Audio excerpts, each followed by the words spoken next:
Bismillahirrahmanirrahim. Assalamualaikum warahmatullahi wabarakatuh. Apa kabar saudara semua? Semoga sehat walafiat. Kita akan diskusikan tentang upaya mencegah banjir dalam perspektif kebijakan publik. Saudara, percayalah bahwa bencana-bencana termasuk bencana banjir itu adalah akibat kesalahan manusia, bukan alam. Karena itu sebaiknya kita tidak menyalahkan hujan dan curah hujan.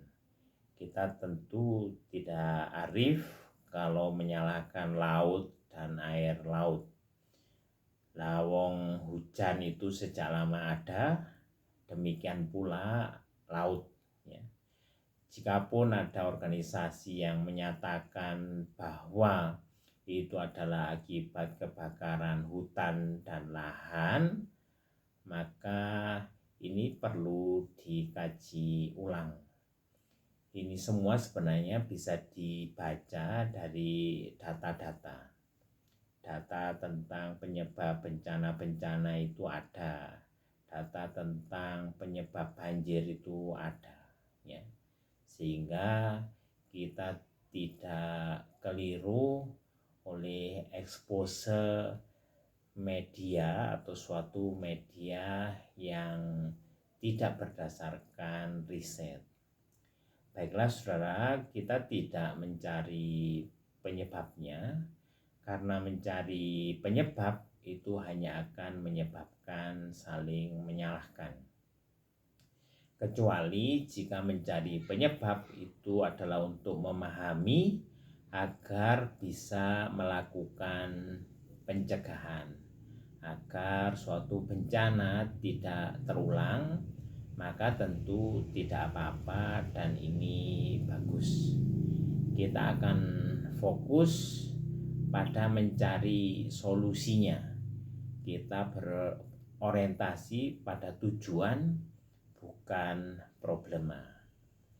Nah, saudara, banjir yang terjadi di sebagian besar daerah itu bisa diselesaikan dengan beberapa langkah, mengikuti situasi dan kondisi daerah tersebut.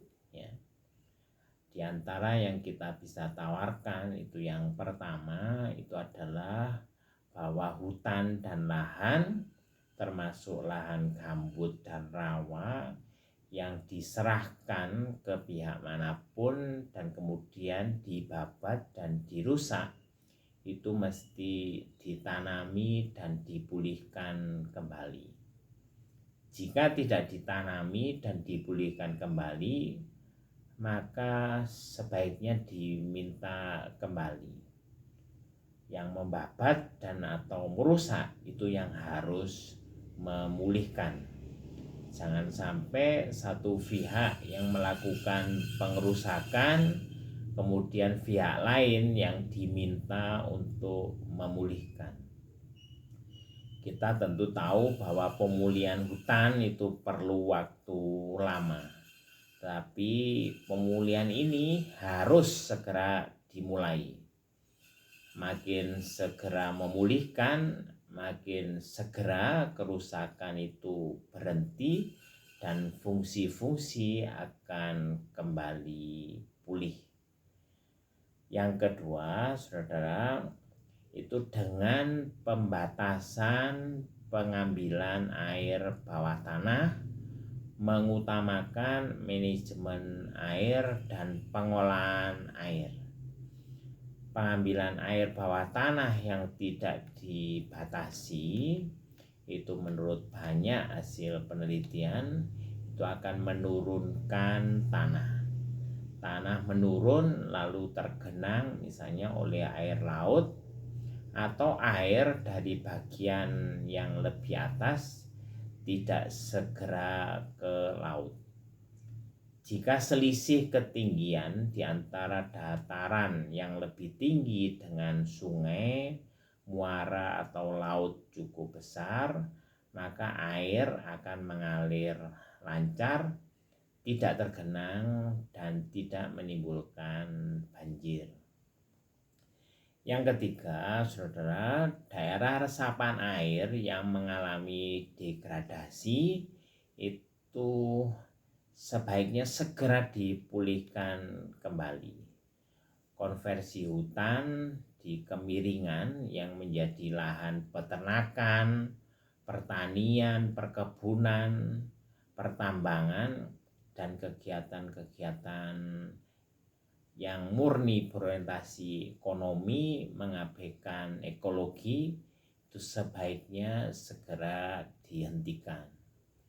Yang keempat itu dengan menambah cadangan atau tabungan air tanah.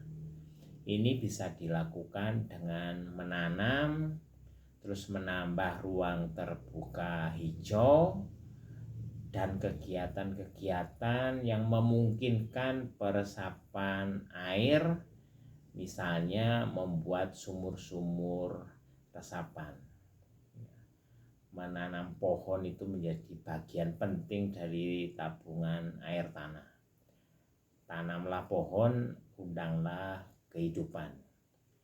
Yang kelima itu dengan penghentian penanaman lahan dengan tanaman yang neraca airnya negatif atau yang membutuhkan sangat banyak air. Tanaman pangan atau tanaman industri itu sebaiknya lebih dipilih tanaman yang mampu menyimpan air. Yang keenam, saudara, itu dengan melakukan penelitian untuk pertimbangan kebijakan pemindahan desa dan kota yang rawan bencana. Analisis kebencanaan perlu menjadi pertimbangan penting dalam penentuan lokasi desa dan kota. Apalagi kalau desa dan kota itu menjadi tempat atau sarana atau lokasi kegiatan-kegiatan yang vital dan strategik. Yang ketujuh, saudara, dalam jangka pendek, rakyat, pemerintah, dan swasta itu harus menyiapkan mitigasi bencana. Yang bisa dilakukan itu diantaranya adalah dengan pendidikan tanggap bencana, terus penyiapan jalur pengungsian misalnya, terus juga lokasi pengungsian, pengamanan akses dan layanan-layanan penting, serta bantuan darurat termasuk bantuan keperluan pokok. Upaya-upaya dari tentara, polisi, dan masyarakat sipil, misalnya dari Muhammadiyah, dari Nahdlatul Ulama, organisasi masyarakat sipil yang lain patut dihargai. Yang perlu untuk digarisbawahi itu adalah bahwa air, tanah, dan bahan-bahan tambang itu adalah milik bersama yang sebaiknya dikuasai oleh negara. Sedangkan representasi negara yaitu pemerintah itu harus menjadi pemerintahan yang baik dan menjalankan kepemerintahan yang baik. Semoga bermanfaat. Billahi taufik wal hidayah. Assalamualaikum warahmatullahi wabarakatuh.